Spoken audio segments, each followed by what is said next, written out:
복된 소식 아름다운 소리 AM 1590kHz 시카고 기독교 방송입니다.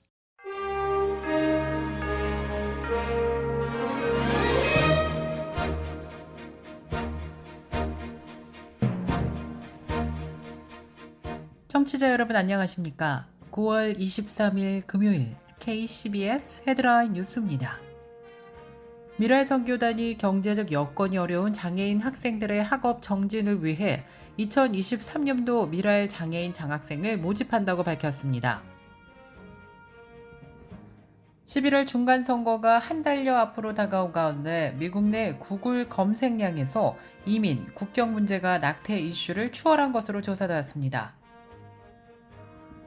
물가를 잡기 위해 기준금리를 계속 올리겠다고 선언한 제롬 파월 연방준비제도 의장이 코로나19 시기에 급등한 미국 집값도 조정이 불가피할 것이라고 지난 21일 경고했습니다.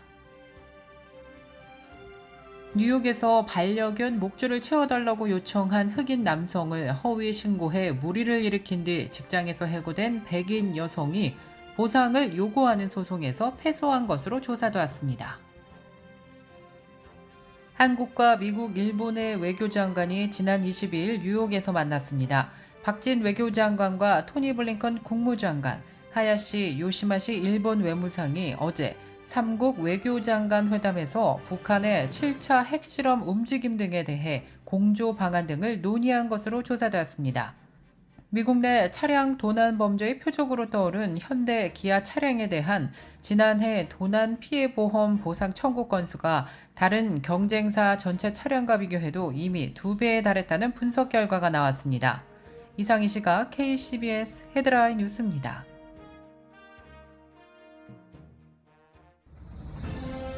이 프로그램은 나눔의 기쁨을 함께하는 기독의료상조회가 함께합니다. 첫 소식입니다. 미랄 선교단이 경제적 여건이 어려운 장애인 학생들의 학업 정진을 위해 2023년도 미랄 장애인 장학생을 모집합니다. 미랄 장학생과 근로복지생은 1인당 3,600달러의 장학금이 지급되며 꿈나무 장학생은 1인당 1,000달러가 일시 지급되는 것으로 나타났습니다. 미랄 장학생은 대학 또는 대학원 풀타임 재학 중인 장애인이면 누구나 지원할 수 있으며 신청서와 재학증명서, 성적증명서, 신앙간증문, 수입증명서 등을 제출하면 됩니다. 또 꿈나무 장학생은 사랑의 교실 참가자 또는 배움의 기회와 학업의 격려가 필요한 장애인이라면 누구나 지원할 수 있으며 신청서와 재학증명서, 수입증명서, 본인 또는 보호자의 신앙간증문 등을 제출하면 됩니다. 11월 중간선거가 한 달여 앞으로 다가온 가운데 구글 검색량에서 이민, 국경 문제가 낙태 이슈를 추월한 것으로 나타났습니다. 인터넷 매체 악시오스는 지난 5월 23일부터 8월 8일, 9월 8일에서 20일 사이 구글 트렌드 데이터를 분석한 결과 9월 12일 주 검색량에서 국경 이민 문제가 10위, 인플레이션은 15위, 낙태는 18위를 각각 차지했다고 지난 22일 밝혔습니다. 낙태 이슈는 연방대법원이 연방 차원의 낙태권을 인정한 로데웨이드 판결을 폐기한 6월 말 직후 인터넷에서 검색이 급증하면서 일자리에 이어 2위를 차지했습니다.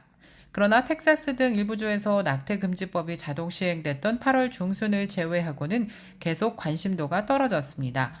반면 국경 이민 문제는 최근 지속해서 관심도가 상승하고 있는 것으로 조사됐습니다. 이는 텍사스 주지사에 이어 플로리다 주지사가 바이든 정부의 이민 정책에 항의하는 차원에서 남부 지역 불법 이민자를 민주당이 선출직을 맡은 북부 지역으로 보내면서 촉발된 논란 때문으로 분석되고 있습니다. 물가를 잡기 위해 기준금리를 계속 올리겠다고 선언한 제롬 파월 연방준비제도 의장이 코로나19 시기에 급등한 미국 집값도 조정이 불가피할 것이라고 경고했습니다.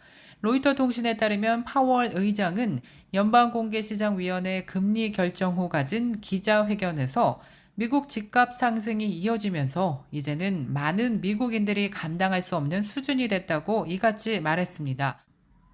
뉴욕에서 반려견 목줄을 채워달라고 요청한 흑인 남성을 허위 신고해 물의를 일으킨 뒤 직장에서 해고된 백인 여성이 보상을 요구하는 소송에서 패소했습니다.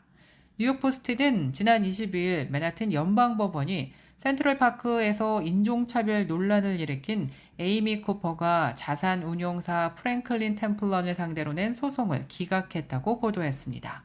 쿠퍼는 지난 2020년 5월 센트럴파크에서 반려견의 목줄을 채워야 한다는 흑인 남성의 지적을 받자 경찰에 전화를 걸어 흑인 남성이 내 목숨을 위협한다며 허위 신고를 했다가 논란을 크게 일으킨 바 있습니다. 한국과 미국, 일본의 외교장관이 지난 22일 뉴욕에서 만났습니다. 박진 외교장관과 토니 블링컨 국무장관, 하야시 요시마시 일본 외무상이 3국 외교장관 회담에서 북한의 7차 핵실험 움직임에 대한 공조 방안 등을 논의했습니다. 한미일 외교장관 회담은 지난 7월 주요 20개국 외교장관 회의가 개최된 인도네시아 발리에서 열린 뒤 약 2달 만입니다. 미국 내 차량 도난 범죄의 표적으로 떠오른 현대, 기아 차량에 대한 도난 피해 보험 보상 청구 건수가 다른 경쟁사 전체 차량과 비교해도 이미 2배에 달했다는 분석 결과가 나왔습니다.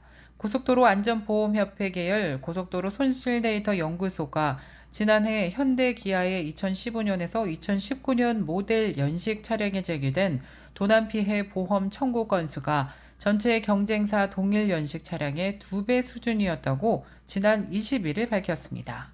이는 도난 방지 장치인 엔진 이모빌라이저를 현대 기아차에서 비교적 늦게 장착한 데다가 이를 악용한 차량 도난 방법을 알려주는 소셜미디어 영상이 퍼진 데에 따른 것입니다.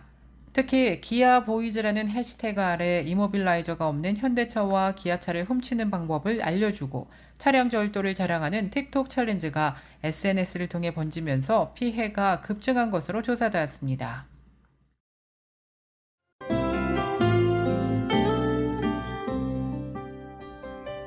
끝으로 날씨입니다. 금요일인 오늘은 어제에 이어서 하루 종일 선선한 날씨 계속되겠습니다.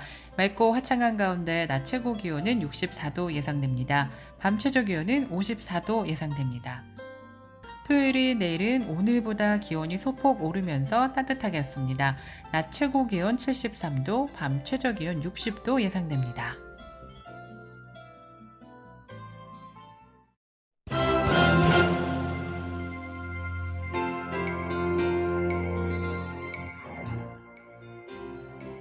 이상으로 KCBS 뉴스를 마칩니다. 지금까지 KCBS 뉴스 유정임이었습니다.